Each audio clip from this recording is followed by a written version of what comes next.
Hello and welcome to the next episode of the Taylor Made or the Taylor Real Estate Podcast. Today I have Zach Kelley on with me. He is a fellow real estate agent here in Kansas City. Zach, how are you doing today? I'm doing fantastic, Taylor. How are you? I'm doing well. Thanks for coming on. So glad to have you on, and looking forward to get to knowing you a little better. So we'll just jump right in here. So tell us a little bit more about you. Did you grow up in Kansas City? Tell us a little bit about your background before we get into what you do. Absolutely. So I grew up in Kansas City, specifically kind of Leawood area. Went to grade school at Nativity Parish School. Then I went to high school at St. Thomas Aquinas. After that, I decided I wanted to play college lacrosse. So went to Rockhurst University. Thought I was going to be an engineering student. 2 semesters in, realized chemistry is not my friend, and that didn't work out. So I'm still good with numbers, so moved over to accounting, and I got my MBA thinking I was going to be a CPA. Playing college lacrosse, grades were good, so I thought it was all good until I got my first real job in a CPA firm. And I was doing taxes for about 16 months. I mean, the people I worked with were great. I learned a ton of very useful knowledge that even as a realtor, I can still use tax-wise. But one day came along where I was getting into these bigger business returns, and I realized I keep doing more work. I'm not satisfied. I got to find something new because I don't want to, climb the corporate ladder. Like, that's just not my style. And I've always been driven by competition, doing sports, college lacrosse.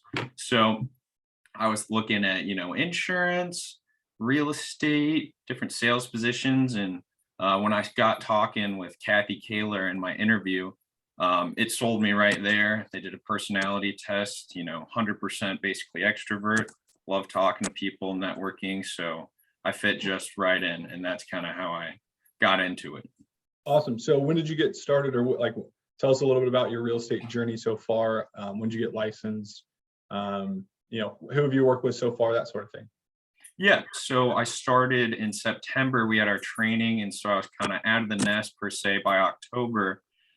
So far, I've sold 2 properties. I have another one listed, working on another one. It's been fantastic. And awesome. All of that success has been because of the team I'm on, not necessarily because of me being a new guy. Who's going to trust me, right? You Sure. got the pretty face, but who are you, right? Mm-hmm. So what I kind of realized is that you need help, and not really worrying about who's getting paid what, just making things happen and staying consistent, and that's just helped me greatly. Awesome. So elaborate more on how you got into being a real estate agent. Why real estate, like you said, versus insurance, or going and working for whomever and doing inside sales stuff, right? Like, real estate's a big risk, right? Because you may not have any income for a while when you get started. So why real estate versus anything else? Well, first off, people like talking about real estate. People don't necessarily like talking about payroll or insurance. It's something you have to have. And I found that I had a lot of peers and whatnot that would talk to me about real estate, or even family, friends, whoever it may be. And everybody was always, pretty interested and excited about it.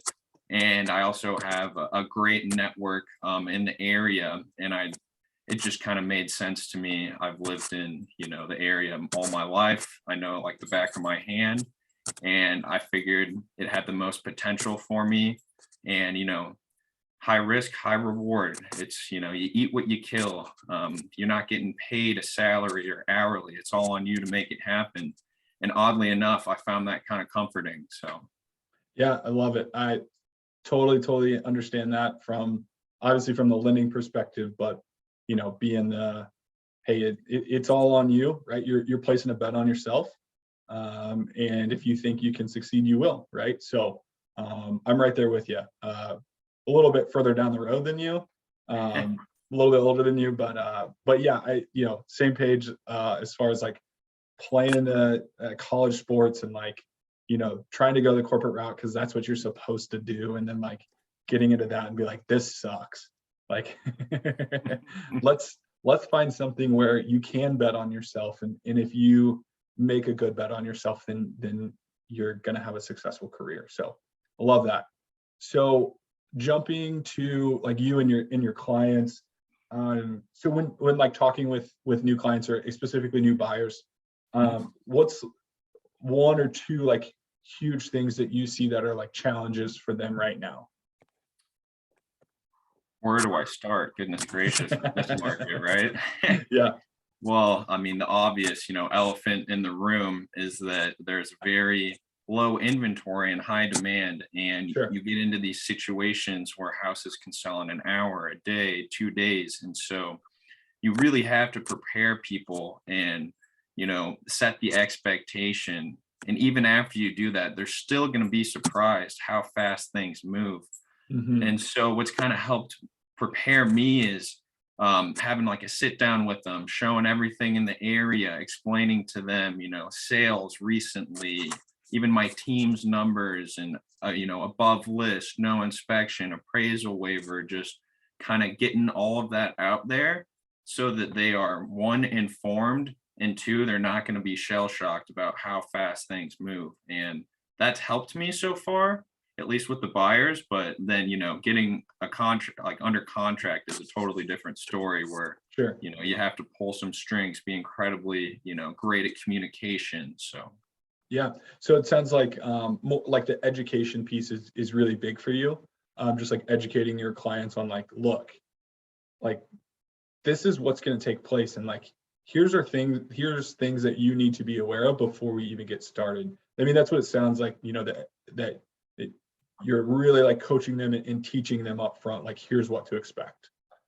exactly. And it's easier for me to coach because I actually coach at my old high school, Aquinas, defensive coordinator for lacrosse, and kind of crossed over from that player to coach. And that helps me communicate on top of that, like coaching style wise. So.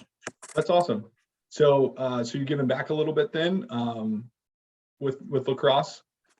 Yeah, absolutely. I had the pleasure last year of coaching a sixth and seventh grade lacrosse team in Brookside.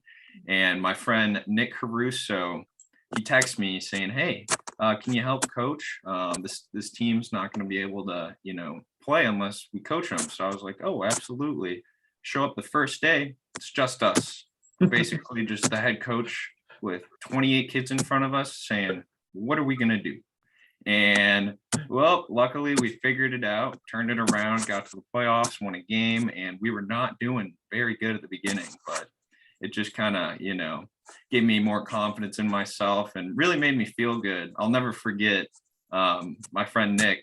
He promised all the kids snow cones after the game if we won, and we won in overtime. So we had to buy them all snow cones. So I was like, man, That's Nick, you're really making me pay up right now. This is like yeah, 20 snow cones. that's a great story. I mean, that'll be something like you'll remember for forever. Like that's Oh, awesome. So absolutely.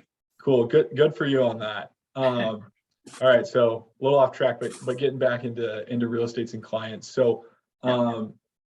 when it comes to buyers, like if they come to you, they're like, Zach, hey, I want to buy a house, but like I don't have this. Like what's this, or what's the biggest myth or like misconception that people come to you like, I can't buy a house because of this. And you're like, well, you actually can. So how I describe that is, Taylor, in all my years of doing real estate, it's been like one, but I've never found anybody the perfect home. There you go.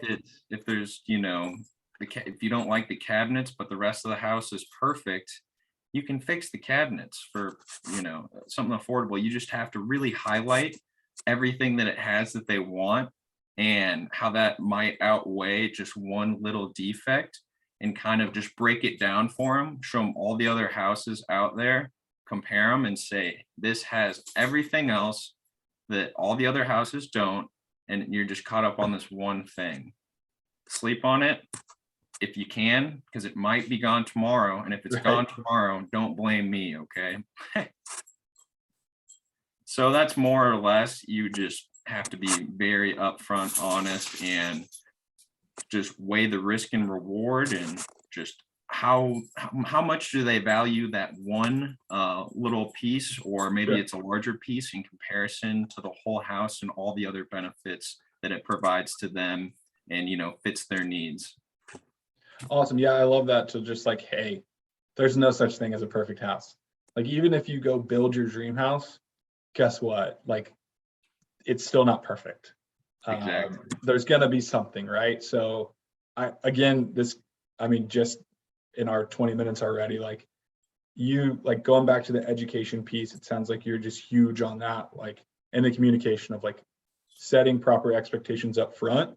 Be like, look, this, it is what it is, right? Like, here's all the cards. Like, I'm not going to be able to pull out the perfect one. So I love that. That's awesome. So And another thing to add yeah. to that, another major hang up for buyers is they say, hey, right now, I know the market's crazy. I'm going to wait it out. I'm going to rent a place for 6 months, and I'm going to time the market.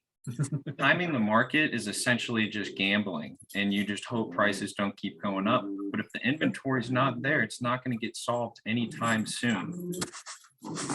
So, Yeah, no, absolutely. So and yeah, I then, feel like I was going to say kind of one way that I overcome that objection. I'll tell them, listen, if you buy your dream house, you live there 10 years, it doesn't go up in value, but it doesn't go down in value. You lived in your perfect house for 10 years and all you paid was taxes. I'd say that's a pretty good deal. And that's yeah, like worst case scenario. So yeah, I mean, it's better than renting for 6 months, right? And having it like having to just go through it at that point, right? It's just prolonging the inevitable.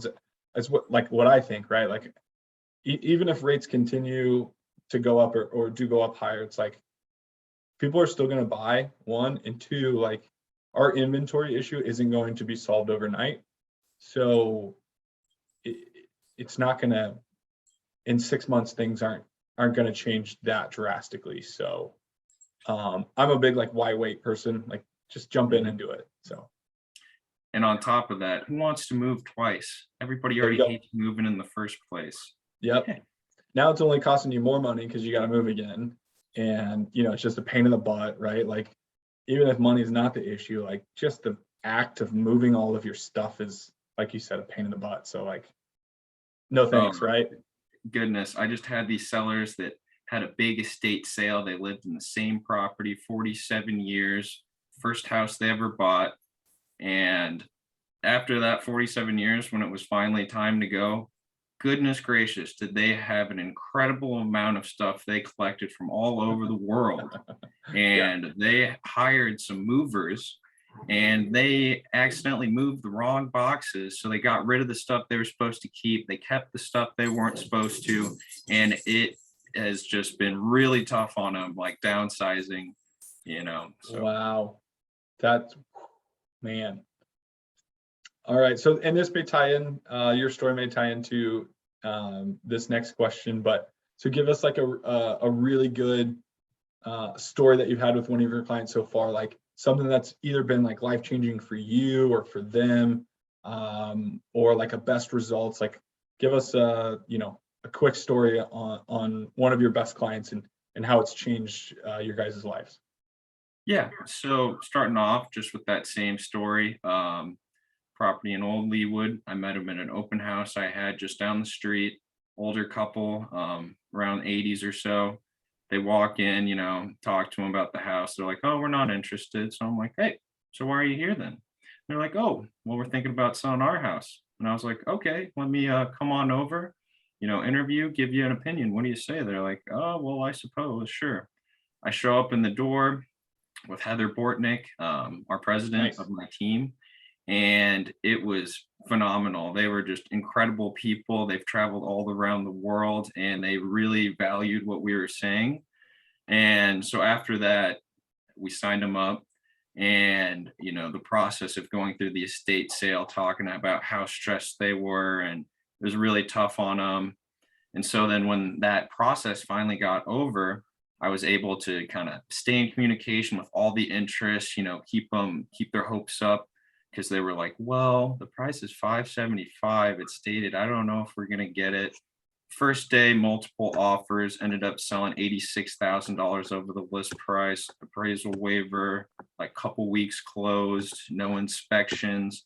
And they were just beyond impressed with us. They joked around and they said, we just picked this kid Zach up off the street. And next thing we know, he just gave us more money than we could believe. This is a great deal, right? So, and on top of that, they've traveled all over the world. They had a Christmas card from 2011 they sent me, and they photoshopped themselves in Antarctica because they actually traveled there. Full suits on, dancing with each other with penguins in the background. It was phenomenal. Like they're just absolute characters. I love them. That's so cool. Good for you, man. That's a hell of a story. That's awesome. Oh, Frank and Jerry, they're the best. Yep. All Oh, right. and Well, yeah, that's I was just gonna say, Jerry does not use technology either. Like, doesn't answer her phone, doesn't have email. I don't know how she does it. Like, so you have to like anytime you need an amendment signed or like anything, you had to like drive to their house and hang out for 30 minutes and no, luckily the husband Frank, he had everything stored on the computer, and he just, created an email, no problem for her. It was that's so cool. funny. Yeah. That's cool. Awesome. Well, good for you, man. That I love those. Like that's probably my favorite question that I asked. Like it's Yeah. your unbelievable story. So, all right. So you're pretty new to this. So if one of your friends came to you and they're like, "Hey, man, this real estate thing sounds pretty awesome. Like, I think I want to do it, but I don't know where to start." Like, what's one piece of advice that you would say after they've got their license? Like, this is what you should do to be successful over the next rest of your career.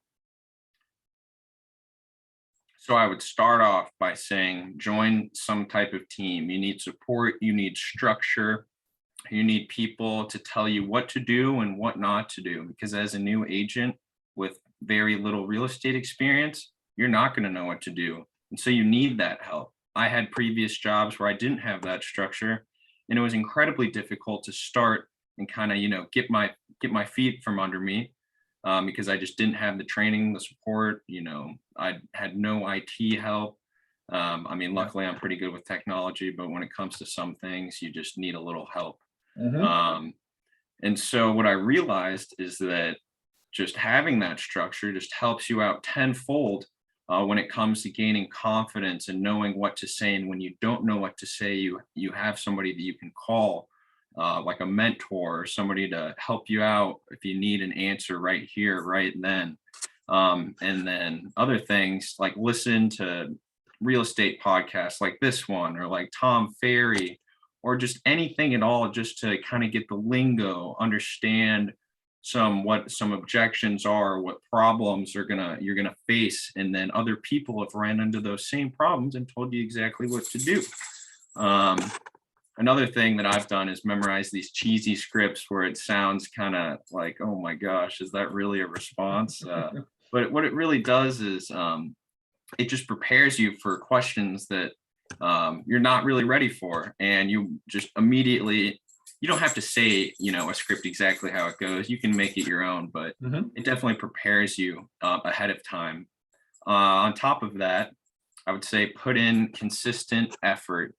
If you're not getting open houses, not making calls, not calling your friends, I don't really see how you're going to have success if you're not doing that consistently. You might have one big sale and then you're at the top of the mountain, and where's your pipeline? Where's your next lead? Like, you got to Sure. be consistent.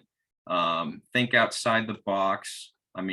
It's great. You don't have to reinvent the wheel, but you can look around at what other people are doing that are successful. Yes, you can copy that, or you can also just look at other avenues. And then outside of that, just stay positive and don't give up. Be relentless, be a competitor, and just glass is always half full. So Great. Well, thank you for all of that. So I've got a few rapid fire questions to end us with. yeah. So these are like these questions I came up with because they're more of my personality and just kind of want to see how you respond to them. So I love Harry Potter. I watch it way too much. So if you were in Harry Potter, like what house would you be in? I would be in Gryffindor. All right. What is the fastest you've ever been in a street car? So like if you've ever been in like a racing car experience, that's probably the fastest, but like on the road, what's the fastest you've ever been? Probably about 160 or so. So I have to, again, my personality here, love race cars, love racing. What car was it? Were you driving and why? I was not driving. It was a Porsche, Okay. and we were on the way to a wedding and we were late. Who was driving? Not me, my friend. Okay. Statute of limitations haven't come up yet, so Yeah, we won't mention the exactly. friend's name. All right. So these next two are like this or that. So would you rather go to a concert or to a sporting event? Sporting event, Chiefs game, 10 times out of 10. Love it. Would you, if you're going on vacation, do you want to go to the mountains or the beach? I love the beach. Actually, just got back from Costa Rica. Nice, good for you. That sounds cool. All right, and last one. If you could win an Olympic gold medal, what sport would it be in? It would have to be curling. I got to join Team USA. I got to be my full dad outfit on and just show out. That's what I Awesome. got to do. That is definitely like has to do with the Winter Olympics going on right now because you're not the first person to say curling, and I absolutely love it. So apparently there's a Kansas City curling club I just found out about. I have heard about that. Yeah. Yeah, so you can like sign up for classes and like go and drink beer and like learn how to curl. So it's kind of like golf almost. Like you can go to Top Golf and drink beer and hit some clubs. So I'm gonna have to check that out. So Absolutely. I'd love to join you. all right. Well, thanks so much for joining us today. It's great to get to know you a little bit better, and looking forward to chatting soon. Sounds good. Hey, thanks so much for having me on here, Taylor. It's been a pleasure. Yeah. So last thing, if anyone wants to get a hold of you, they're looking to buy or sell a house, or just have more questions about real estate, what's the best way for them to get a hold of you? Like what's your email or Facebook, or what's the best? Yeah. So my email is zachary.kelly@reesenichols.com. And my phone number is 913-433-8560. Awesome. And they can also hit you up on Facebook or any social medias as well. Yes. Yeah. I have Facebook, Instagram, Twitter, LinkedIn. You got it. Awesome. Thank you so much. Of course. Thank you.